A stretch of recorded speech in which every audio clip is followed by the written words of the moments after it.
The tension in the gleaming conference room of Sterling Tech Industries was so thick you could cut it with a server blade. 50 of Washington, D.C.'s most brilliant programmers sat frozen like deer in headlights, staring at the impossibly complex algorithm projected on the wall-mounted 85-inch display. The only sounds were the nervous clicking of pens and the occasional gulp of someone trying to swallow their career anxiety. Adrian Sterling, the notoriously ruthless 32-year-old tech mogul, paced behind the glass conference table, like a caged panther in his perfectly tailored Tom Ford suit.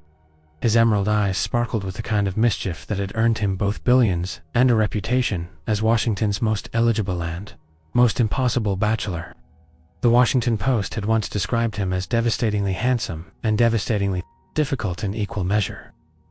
"Ladies and gentlemen," Adrian announced, his voice carrying that smooth confidence that made stock prices soar and competitors weep. "It's been for hours, for entire hours." He paused dramatically, running his fingers through his perfectly tousled dark hair. "I've seen snails solve Rubik's Cubes faster than this."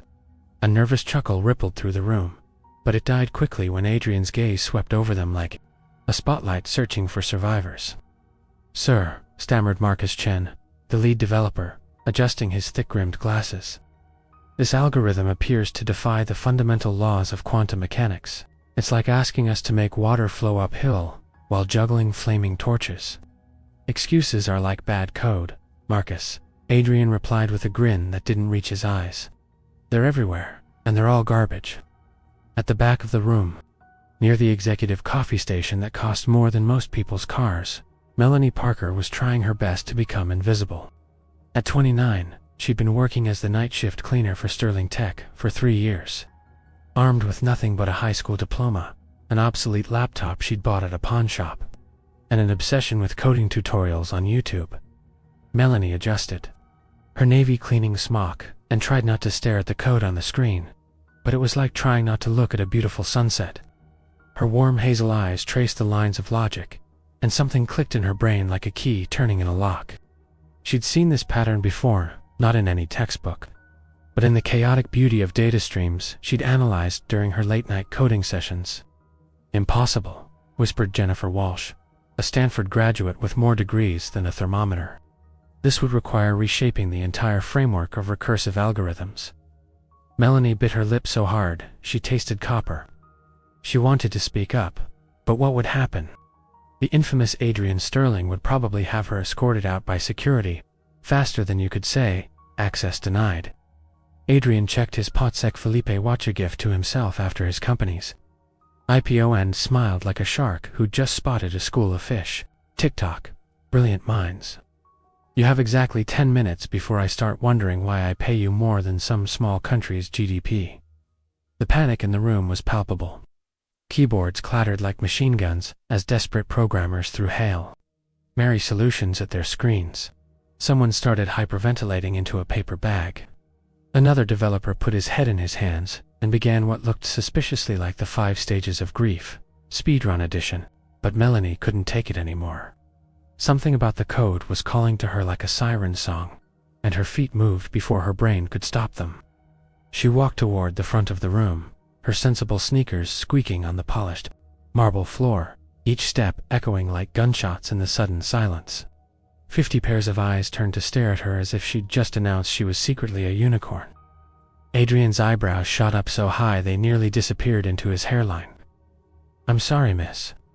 He paused, clearly having no idea who she was.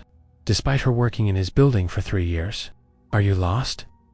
The janitorial supply closet is on the 3rd floor." Melanie felt her cheeks burn like she'd stuck her face in an oven. But something deep inside her, maybe it was courage, maybe it was temporary insanity, made her square her shoulders. "Actually, I think I know how to solve your puzzle." The silence that followed was so complete you could hear a pin drop in the parking garage 6 floors below. Adrian blinked once, twice, then let out a laugh that could have powered a small wind turbine. "You, the cleaning lady. You think you can solve what 50 PhD holding, certification dripping, resume stuffed geniuses cannot." "Sometimes," Melanie said, surprising herself with how steady her voice sounded. "The best way to debug a system is to see it through fresh eyes." and I've been watching everyone make the same mistake for the past 4 hours. She walked to the main terminal with the confidence of someone who had absolutely nothing left to lose, sat down in the leather executive chair that probably cost more than her monthly rent, and cracked her knuckles like a pianist preparing for Carnegie Hall. "This should be interesting," Adrian murmured, crossing his arms and leaning against the wall with the expression of someone about to watch a spectacular train wreck. Melanie's fingers hovered over the keyboard for just a moment, and then she began to type with the fluid grace of someone who spoke code as fluently as English. The room held its collective breath as lines of elegant solution began appearing on the screen, transforming the impossible puzzle into something beautiful and surprisingly simple. "Well," Adrian whispered, his voice carrying a note of something that might have been wonder, "I'll be damned." The silence in the Sterling Tech conference room stretched like a rubber band about to snap. Melanie's fingers danced across the keyboard, with the precision of a concert pianist, each keystroke echoing in the cathedral quiet space. Lines of code flowed across the massive screen like digital poetry, transforming Adrian's impossible algorithm into something that looked almost elegant. Adrian found himself unconsciously leaning forward, his arms still crossed but his posture betraying a curiosity that went far beyond professional interest. There was something hypnotic about watching Melanie work, the way she bit her lower lip when concentrating, how her eyes lit up when she spotted a pattern, the confident tilt of her head as she navigated through layers of complex logic, like she was reading a favorite novel. "Fascinating," murmured Dr. Elizabeth Harvard, the company's chief technology officer, her voice barely above a whisper. "She's approaching the quantum entanglement variables from a completely different angle. It's like she's thinking in 3 dimensions, while we were all stuck in 2. Marcus Chen adjusted his glasses again, squinting at the screen. "Wait, is she actually? No, that's impossible. She's treating the recursive loops like biological neural networks instead of mathematical sequences. Biological." Jennifer Walsh leaned forward so far she nearly fell off her chair. "That's either genius or complete madness." "In my experience," Adrian said softly, his emerald eyes never leaving Melanie's profile, "the two are often indistinguishable." Melanie's fingers paused for just a moment as she sensed the weight of 50 pairs of eyes on her. She could feel Adrian's gaze, like a physical presence, and it made her skin tingle in a way that had absolutely nothing to do with the air conditioning. "Focus, Melanie," she told herself. "You've got this. You've been preparing for this moment your entire life, even if you didn't know it." "The problem," she said aloud, her voice gaining confidence with each word, "is that everyone's been trying to force the algorithm to behave like a traditional computer program. But look at this pattern here." She highlighted a section of code that made the entire display pulse with soft blue light. "It's not digital logic. It's organic. It learns, adapts, evolves. You can't control it. You have to dance with it." Adrian's eyebrows shot up. "Dance with it?" Melanie turned in the chair to face him, and their eyes met for the first time. The impact was like being struck by lightning while standing in an ocean of warm electricity. Adrian felt his breath catch somewhere between his lungs and his throat, while Melanie discovered that her heart had apparently decided to relocate to her ears, where it was beating so loudly she was surprised everyone in the room couldn't hear it.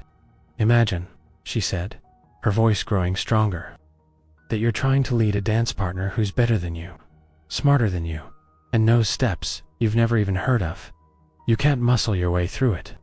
You have to listen, respond, anticipate. You have to trust the music."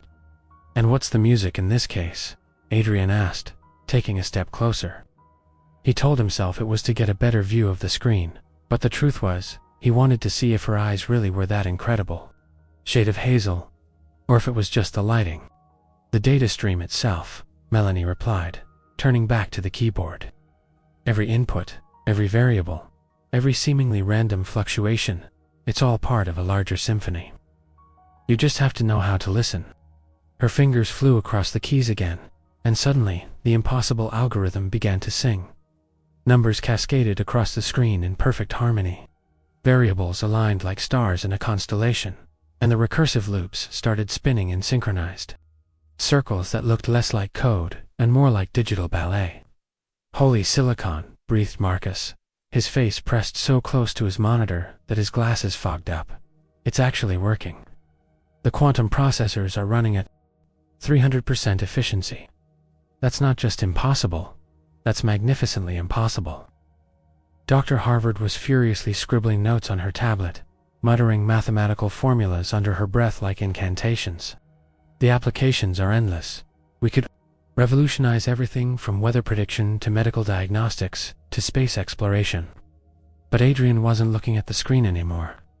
He was watching Melanie's face as she watched her solution come to life, seeing the pure joy and wonder. There, the way her whole being seemed to light up from within. It was like watching someone discover fire or see the ocean for the first time. And something inside his chest, something that had been locked away for so long he'd forgotten it existed, began to stir. "There," Melanie said finally, sitting back in the chair with a satisfied smile that could have powered the entire building. "Your algorithm is now running perfectly. It should be able to process quantum calculations at speeds that would make your competitors weep into their coffee." The room erupted in applause that sounded like thunder. Programmers who had been on the verge of nervous breakdowns were now cheering and high-fiving each other. Someone started taking pictures. Dr. Harvard was already on her phone, probably calling patent lawyers. But Adrian only had eyes for Melanie, who was now looking slightly overwhelmed by all the attention. She started to stand up, clearly intending to fade back into the background, but Adrian's voice stopped her. "Not so fast, Miss Parker." She froze, surprised that he knew her name. "Sir, we need to talk."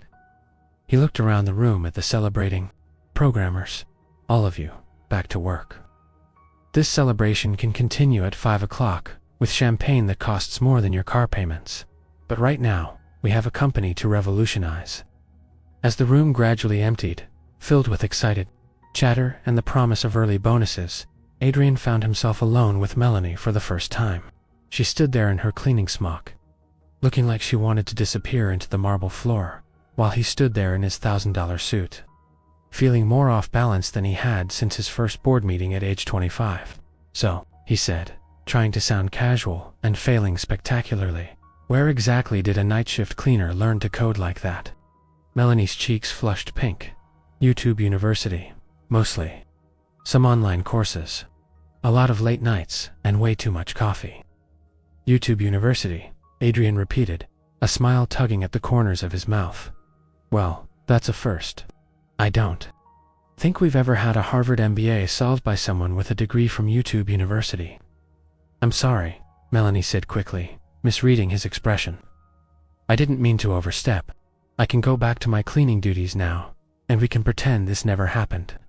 "And Melanie," Adrian interrupted, her name feeling surprisingly natural on his lips. "What would you say if I offered you a job?" She blinked. "A job. Head of Innovative Solutions. Corner office. Salary that would make your current paycheck look like pocket change. Company car. Full benefits. Stock options." He paused, studying her face, interested. Melanie stared at him like he'd just announced he was secretly a unicorn. "Are you serious?" "I'm always serious about business," Adrian replied. "And right now, you just became the most valuable asset this company has ever acquired." But as he watched her face light up with wonder and possibility, Adrian realized that business might not be the only thing on his mind anymore. 3 days later, Melanie stood in the marble lobby of Sterling Tech's executive floor, clutching a brand new leather briefcase that probably cost more than her entire wardrobe. She was wearing her first ever business suit, a sleek navy Armani that the personal shopper Adrian had insisted on hiring had called transformative. Melanie just called it terrifying. Deep breaths, she whispered to herself, watching her reflection in the polished elevator doors. "You solved an impossible algorithm you can handle one day as head of Innovative Solutions. How hard can it be?"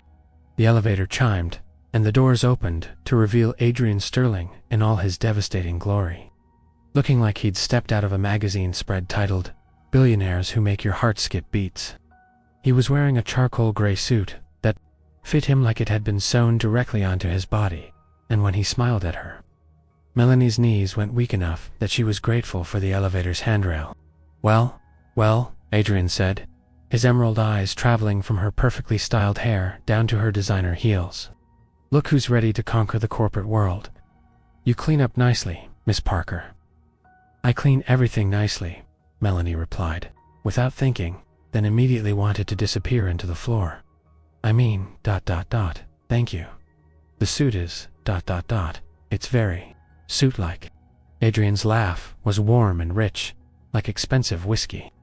"Suit-like. I'll have to remember that for my next fashion review." He gestured for her to join him in the elevator. "Ready for the grand tour of your new kingdom." As they rode up to the 20th floor, Melanie tried not to notice how good Adrian smelled. Like cedar and confidence, with just a hint of something that made her want to lean closer and breathe deeper. She also tried not to notice how the confined space made her hyper-aware of his presence, or how his casual comments made her pulse race like she was running a marathon. "First stop," Adrian announced as the doors opened. "Your office." Melanie's jaw dropped. The corner office was bigger than her entire apartment, with floor-to-ceiling windows that offered a panoramic view of the Washington Monument and the Potomac River. The mahogany desk looked like it could accommodate a small dinner party, and the built-in bookshelf was already stocked with the latest programming manuals and technical journals. "This is mine," she whispered, walking to the window like she was in a dream. "Every square inch," Adrian confirmed, leaning against the doorframe with his arms crossed, watching her reaction with obvious pleasure. "Along with a dedicated server, a team of junior developers, and access to our research and development lab that most tech companies would kill for." Melanie turned around, and the afternoon sunlight streaming through the windows caught her hair like spun gold. For a moment, Adrian forgot how to breathe. There was something about the way the light illuminated her face, the way her eyes sparkled with wonder and possibility, that made his chest feel tight and warm in a way he hadn't experienced since, well, ever. "I don't know what to say," Melanie said softly. "How about thank you, Adrian? You devastatingly handsome and generous boss," he suggested, with a grin that was pure mischief. "Thank you, Adrian," she said, her cheeks pink but her smile genuine. "You devastatingly humble and modest boss." Ouch.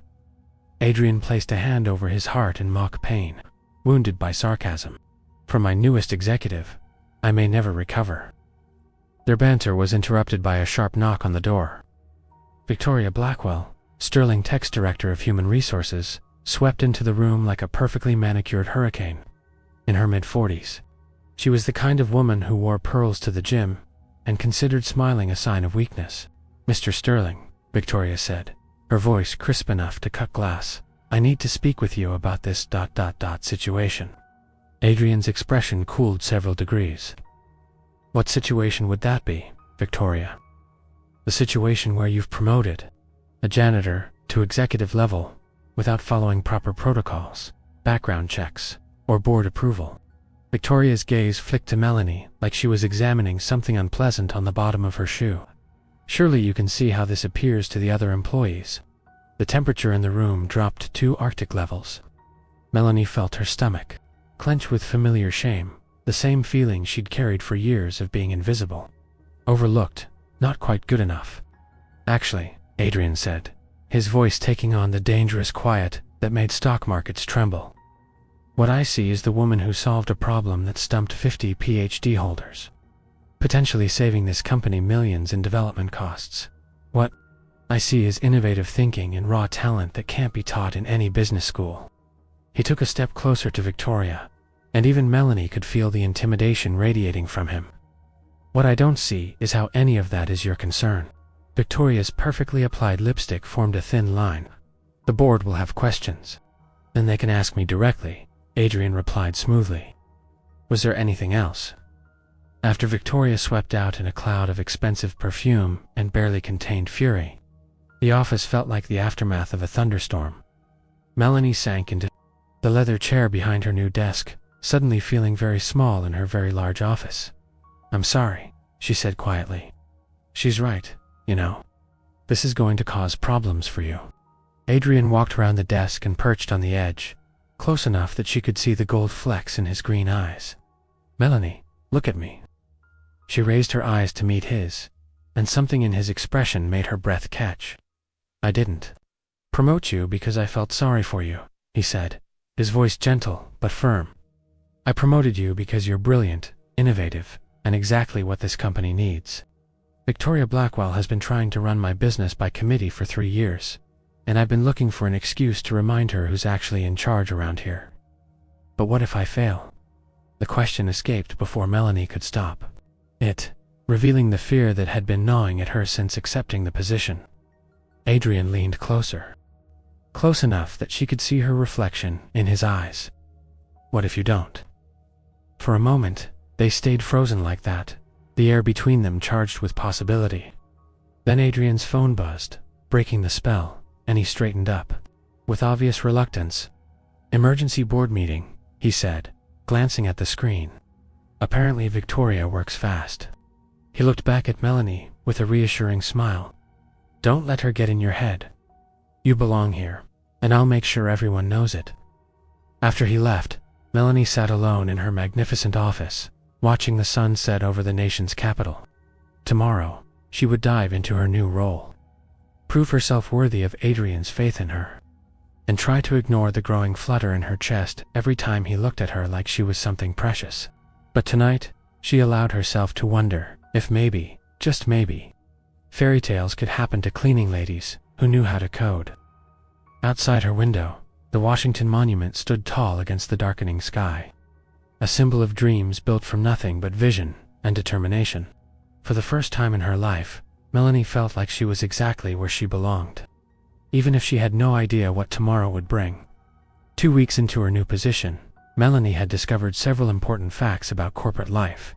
Expensive. Coffee tasted exactly like regular coffee. Board meetings were 90% posturing and 10% actual work. And watching Adrian Sterling command a room full of executives was like watching a masterclass in controlled chaos, absolutely mesmerizing and slightly dangerous to her blood pressure. She was currently hiding behind her massive computer monitor, pretending to review quarterly projections, while actually watching Adrian pace around the conference room. Visible through her glass office walls, he was in full CEO mode, gesturing emphatically at a presentation about market expansion. His sleeves rolled up and his hair slightly mussed from running his hands through it. The sight was doing things to her concentration that should probably be illegal in the workplace. Earth to Melanie. She jumped, nearly knocking over her coffee mug, to find James Morrison, her newly assigned junior developer, standing in her doorway with a grin that suggested he'd been watching her watch Adrian for several minutes. I wasn't, she started, then gave up. What do you need, James? The Patterson Industries presentation is in an hour, and their CEO just arrived early. Mr. Sterling wants you in conference room A in 10 minutes. James's grin widened. Also, he specifically said to tell you to bring your magic fingers for the demonstration. Melanie's cheeks flamed red. He did not say that. Okay, he said, exceptional technical skills, but magic fingers sounded more dramatic. James ducked as she threw a stress ball at his head. You're getting better at the whole executive thing, boss. That was almost intimidating. 10 minutes later, Melanie found herself sitting across from Robert Patterson, CEO of Patterson Industries, a man who looked like he'd been carved from granite and disappointment. His reputation for being impossible to impress was legendary, the business equivalent of trying to make a glacier laugh. So, Patterson said, his voice like gravel in a cement mixer. You're the mysterious genius who solved Sterling's quantum puzzle, have to say. You're not what I expected, Adrian, who was sitting next to Melanie, close enough that she could smell his cologne, leaned forward with a smile that could have melted steel. In my experience, Robert, the best surprises come in unexpected packages. Indeed, Patterson replied, his gray eyes fixed on Melanie with the intensity of a laser. I've built my company on cutting-edge technology, Miss Parker. What can your innovative solutions do for Patterson Industries that my current team cannot? Melanie felt the familiar flutter of panic in her stomach, but then she caught Adrian's eye.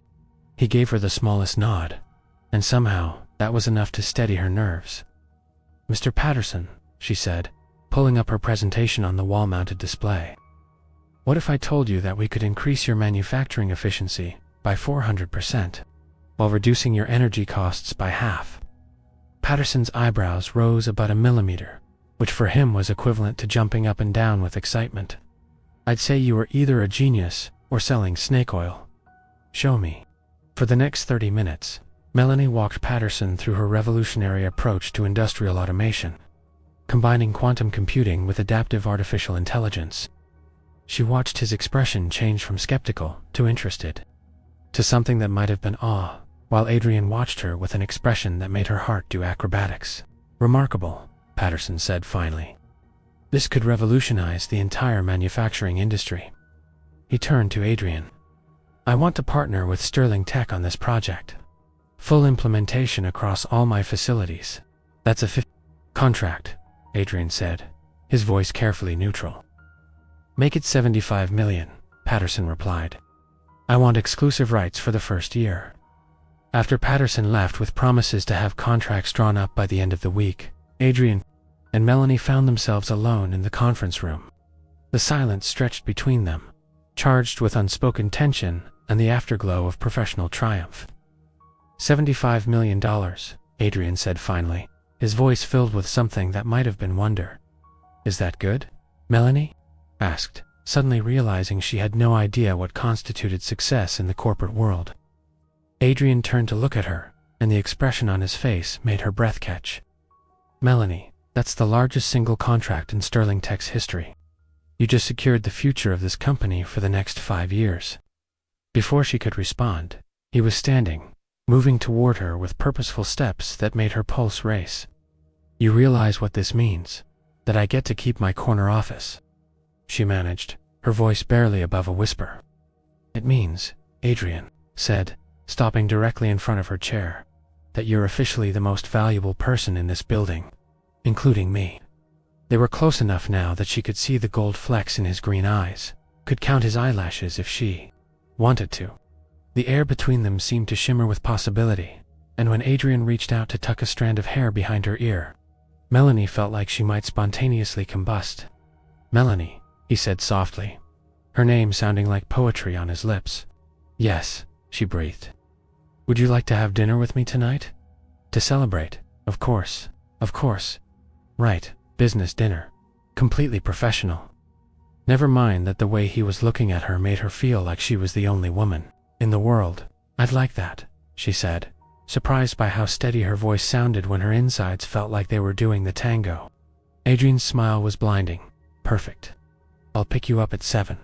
Wear something ... spectacular. After he left, Melanie sat alone in the conference room, staring at her reflection in the polished table surface. In 3 weeks, she'd gone from invisible cleaning lady to executive too. What was she to Adrian Sterling? Professional colleague? Success story? Something more? Her phone buzzed with a text from her best friend Sarah. How's life in the corporate stratosphere? Melanie typed back. I think I'm about to have dinner with my billionaire boss, and I have no idea what I'm doing. Sarah's response was immediate. What? Details now. But before Melanie could respond, Victoria Blackwell appeared in the conference room doorway like a perfectly manicured storm cloud. Miss Parker, Victoria said, her voice dripping with false sweetness, I hear congratulations are in order, though I have to wonder if Mr. Sterling realizes that complications ... that can arise from mixing business with pleasure. I'm sorry, Melanie said, though she had a sinking feeling she knew exactly what Victoria meant. Office romances can be so messy, Victoria continued, examining her perfectly manicured nails, especially when one party is significantly more ... established than the other. People talk, you know. They wonder about motivations, about whether success is truly earned or simply gifted. The implication hit Melanie like a physical blow. Victoria was suggesting that her professional achievements were somehow connected to personal favors, that her success was built on something other than merit. My relationship with Mr. Sterling is purely professional, Melanie said, proud of how steady her voice sounded. Of course it is, Victoria replied with a smile that could have frozen champagne. I'm sure tonight's dinner is just a celebration of your ... technical skills. After Victoria glided away, Melanie sat alone with her doubts multiplying like a virus. Was she reading too much into Adrian's attention? Was she setting herself up for professional disaster? And most importantly, was she about to make the biggest mistake of her life? Outside the conference room windows, storm clouds were gathering over the Potomac, mirroring the tempest brewing in Melanie's heart. Melanie stood in front of her apartment's full-length mirror, having what could only be described as a fashion crisis of epic proportions. 3 dresses lay discarded on her bed, like casualties of war, and she was currently wearing a little black number that the saleswoman had promised would make her irresistible. Right now, she felt more like terrified with a side of nauseous. "You can do this," she told her reflection, applying lipstick with hands that only trembled slightly. "It's just dinner, with your incredibly handsome billionaire boss, who makes your knees weak and your brain stop functioning. No pressure at all." Her phone buzzed. "Adrian, on my way up. You look beautiful, I'm sure." Wait, up. How did he know where she lived? And how could he know how she looked? Unless, the knock on her door was soft but confident, and when Melanie opened it, she nearly forgot how to breathe. Adrian stood in her hallway wearing a midnight blue suit that probably cost more than her monthly salary, holding a single white orchid and looking like he'd stepped out of a magazine spread titled, "Men Who Ruin Women's Ability to Form Coherent Sentences." "You're not wearing a tuxedo," she blurted out, then immediately wanted to disappear into the floor. Adrian's laugh was warm and genuinely amused. "I considered it, but I thought it might be overkill for dinner. Although now I'm second-guessing that decision, because you look." He paused, his green eyes traveling from her face down to her heels and back up again. "Absolutely stunning doesn't quite cover it." Melanie felt heat rise in her cheeks. "Thank you. You clean up pretty well yourself, Mr. Sterling." "Adrian," he corrected, stepping closer and offering her the orchid. "And this is for you. I thought roses were too obvious, and you strike me as someone who appreciates the unconventional." The orchid was perfect, elegant, unique, and somehow exactly right. Like everything else about this impossible evening. "How did you get my address?" she asked, as they walked toward the elevator. "I may have asked HR for your file," Adrian admitted, with a sheepish grin. "Also, I may have had my driver stake out the parking garage to see which car you drive. That little Honda Civic is adorable, by the way." "You had me surveilled?" Melanie asked, though she was fighting a smile. "I prefer romantically researched," Adrian replied, as the elevator doors opened to reveal his driver waiting beside a sleek black Tesla that looked like it belonged in a science fiction movie. 20 minutes later, they were seated at a private table in La Bernardine's sister restaurant, Aquavit, overlooking the Kennedy Center.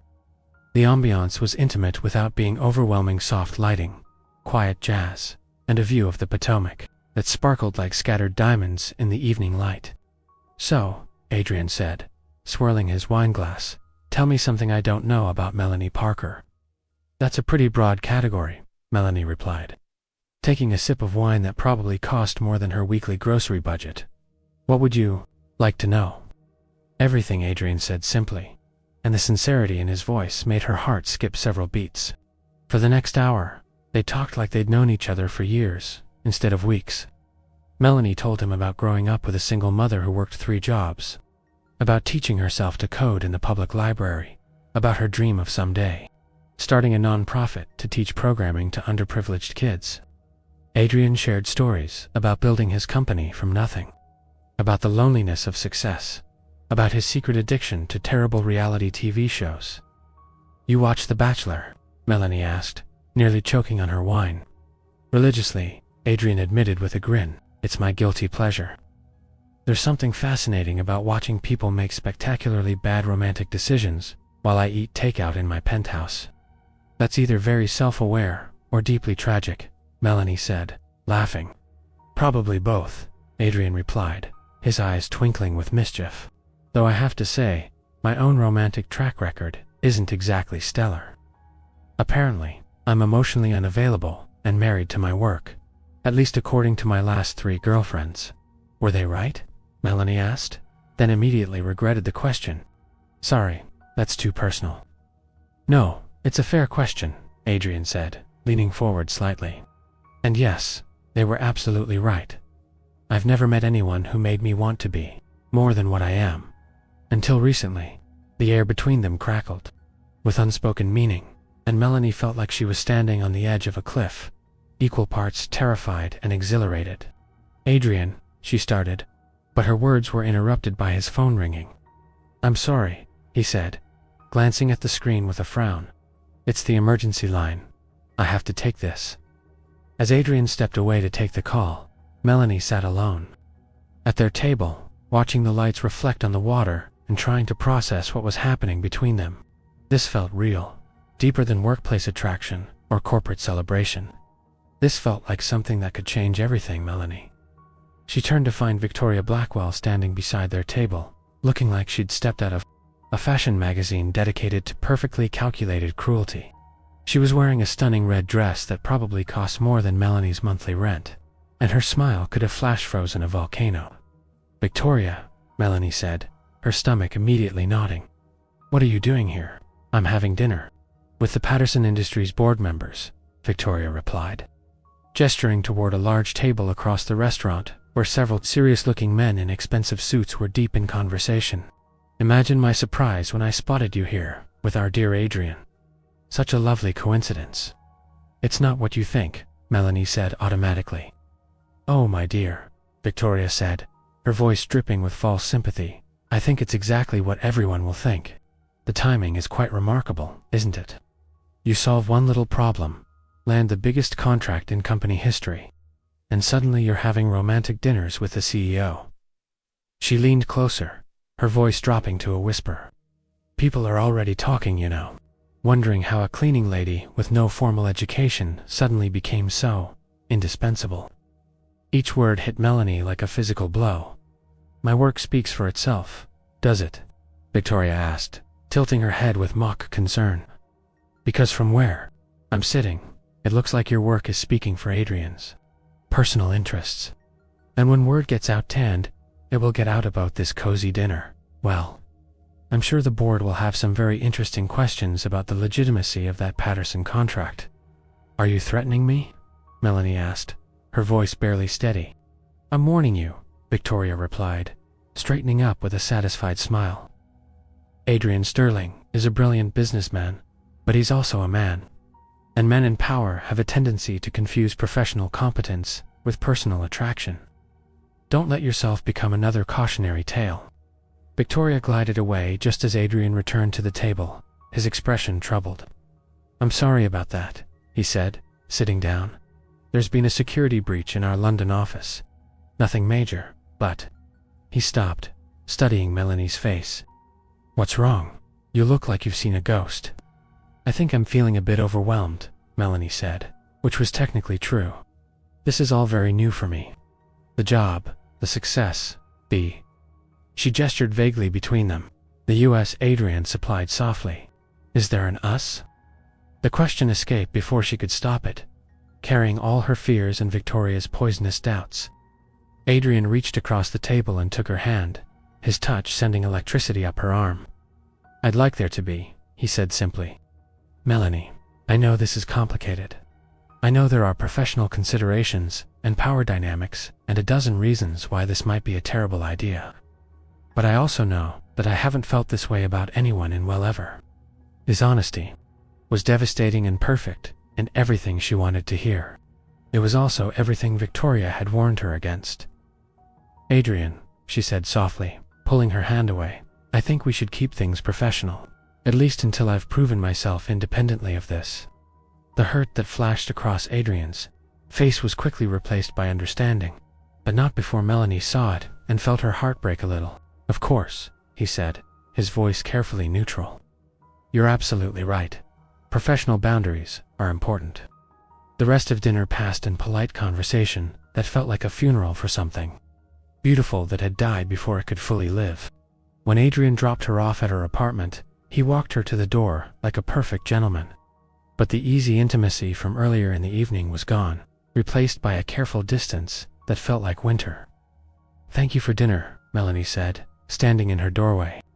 "Thank you for an incredible presentation today," Adrian replied, his CEO mask firmly in place. "I'll see you at the office tomorrow." As she watched him drive away, Melanie wondered if she'd just made the smartest decision of her life or the biggest mistake. Outside her window, storm clouds that had been gathering all evening finally opened up, and rain began to fall like tears from a broken sky.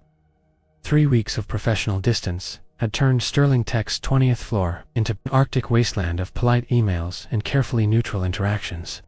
Melanie threw herself into work with the dedication of someone trying to drown out the sound of her own heartbreaking, while Adrian retreated behind his CEO persona, like armor against the woman who had somehow become both his greatest professional asset and his most devastating personal loss. The irony wasn't lost on either of them that they worked better together than ever before, their professional chemistry crackling through conference calls and collaborative projects while personally maintaining the emotional distance of strangers. It was like watching two master dancers perform a perfect routine while carefully avoiding eye contact. "This is ridiculous," James Morrison muttered, watching through the glass walls as Adrian and Melanie conducted yet another meeting with the careful politeness of diplomats negotiating a peace treaty. "They're both miserable.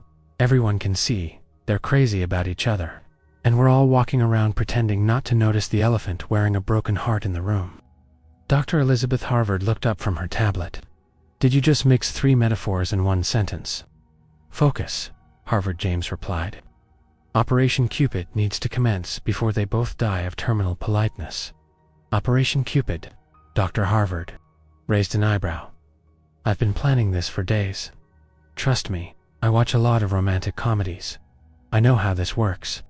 Meanwhile, in her corner office, Melanie was staring at her computer screen without seeing it, replaying their dinner conversation for the 1000th time.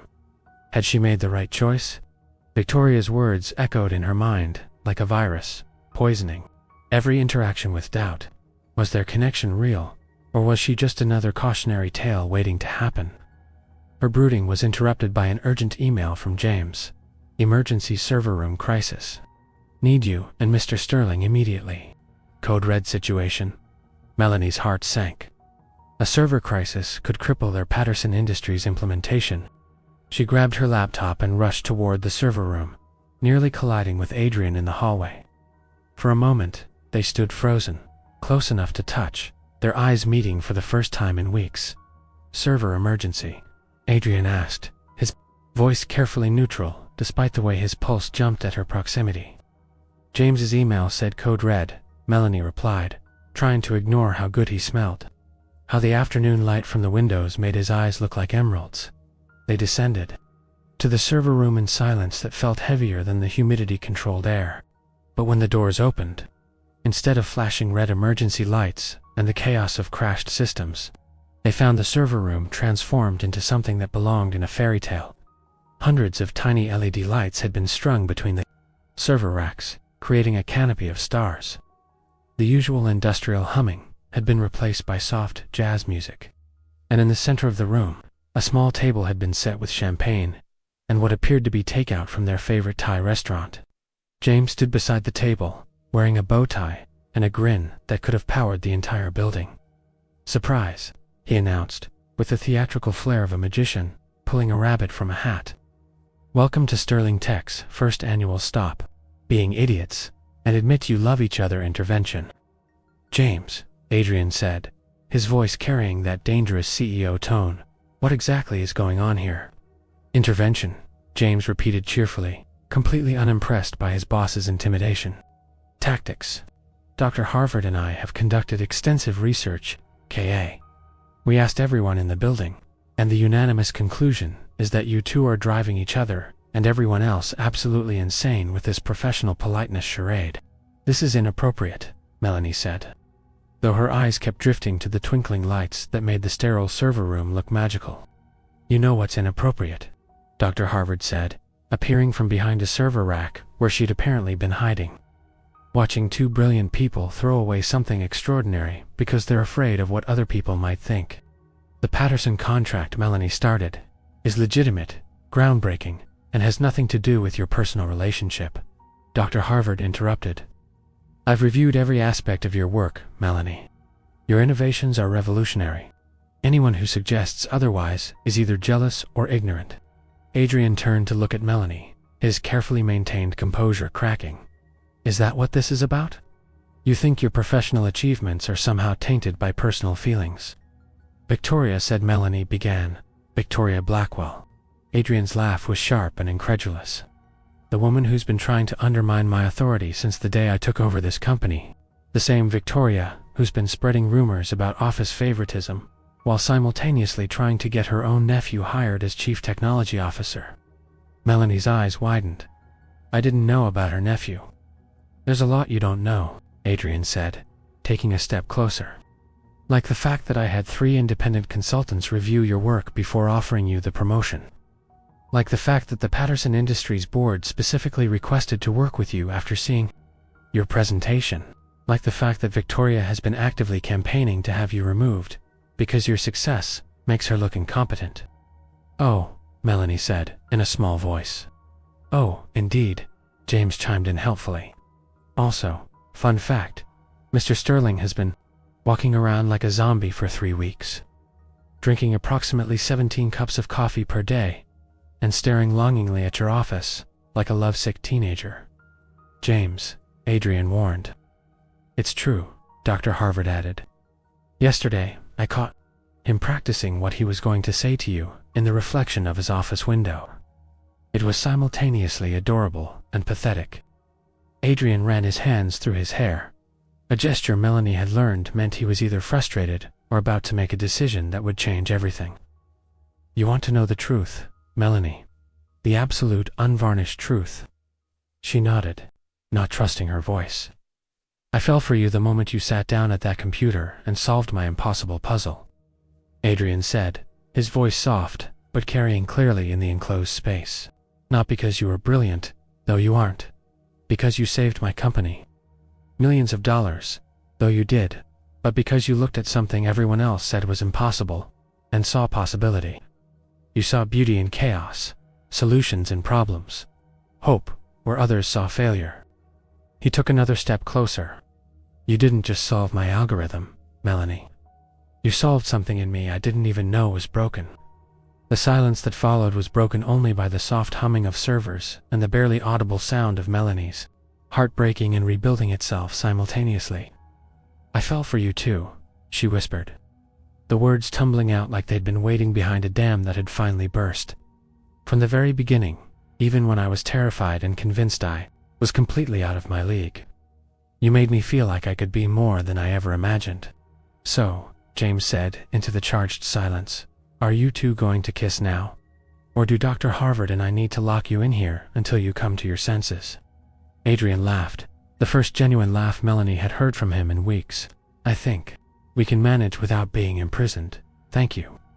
He reached out and gently cupped Melanie's face in his hands, his thumbs brushing away tears she didn't realize had started falling.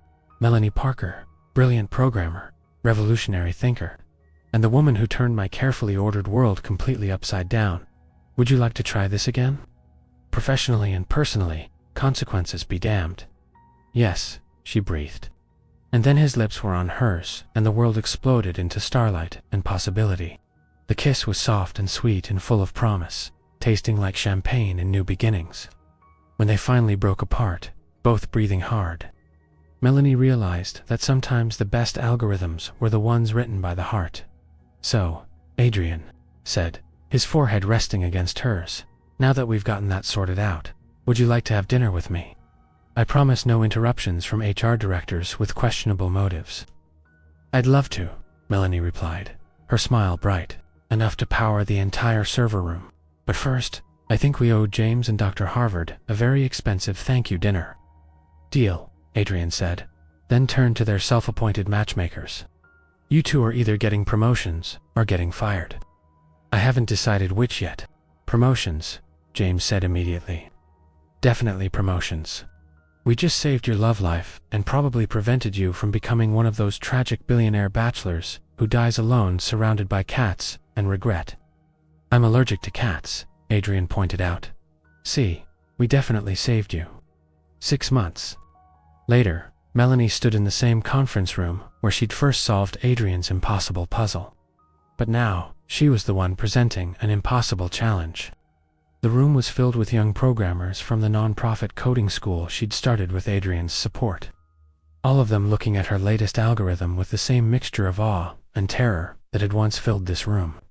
Remember, she told them, her engagement ring catching the light as she gestured toward the screen. Sometimes the most impossible problems have the simplest solutions. You just have to be brave enough to try.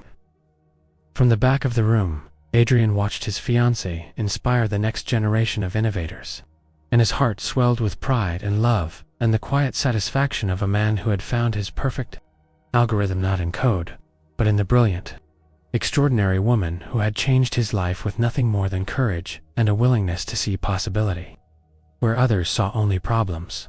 Outside the conference room windows, Washington, D.C. stretched toward the horizon, a city built on dreams and determination, where a cleaning lady could become a tech mogul, and a lonely billionaire could find love in the most unexpected place. And in Conference Room A of Sterling Tech Industries, two hearts beat in perfect synchronization. Their love story written in lines of code and sealed with algorithms that would last forever, and themed